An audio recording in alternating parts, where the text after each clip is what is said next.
অশ্ৰুসিক্ত নয়নেৰে ইয়াৰ গায়ন বায়নক আদৰি লৈ যোৱা হৈছে। সকলোৱে চেলেং চাদৰ পাৰি দিছে এনেদৰে পদধূলা ল'বৰ বাবে। বাপজন কি হৈছে এয়া? এইটো মানে আধ্যাত্মিক দিশে এইটো মানে ধৰক মানে পৰকামী মানে এটা আত্মাৰ সদ্গতিৰ কাৰণে এটা প্ৰাৰ্থনা। এটা মানে অসমীয়া সংস্কৃতি গায়ন বায়নে মানে সকলো মানে শুভ কাৰ্য সমাপন কৰে। আৰু সেয়া হৈছে আধ্যাত্মিক পৰিৱেশ। গায়ন বায়নক এইদৰে আদৰি অনা হৈছে। সকলোৱে নিজৰ চেলেংখন ইয়াত পাৰি দিছে। চেলেঙত সেয়া পদধূলা লৈছে। আগবাঢ়িছে লোকসকল। ৰাজ্যৰ বিভিন্ন প্ৰান্তৰ পৰা এইদৰে সমাগম ঘটিছে অনুৰাগীসকলৰ।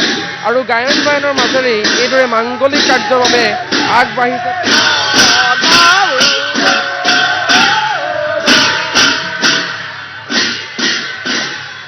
এটা আৱেগিক পৰিৱেশ। এইবাৰ আমি মাংগলিক কাৰ্য আপোনালোকক দেখুৱাব বিচাৰিম।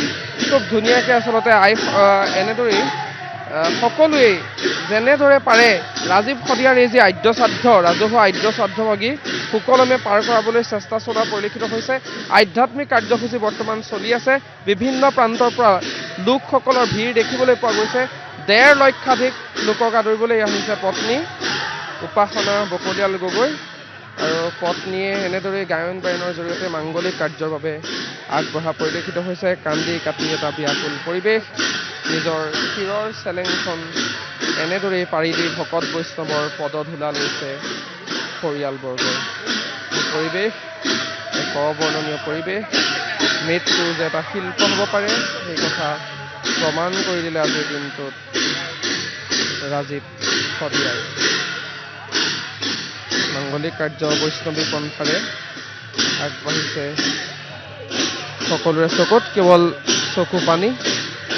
অশ্ৰুসিক্ত নয়নেৰে শিল্পীগৰাকীৰ শিল্পী সত্তা সেয়া জীয়াই ৰখাৰ চেষ্টা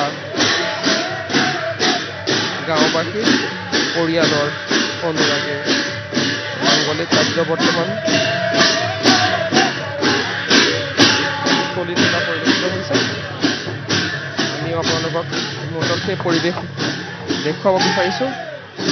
আৱেগিক এটা পৰিৱেশ।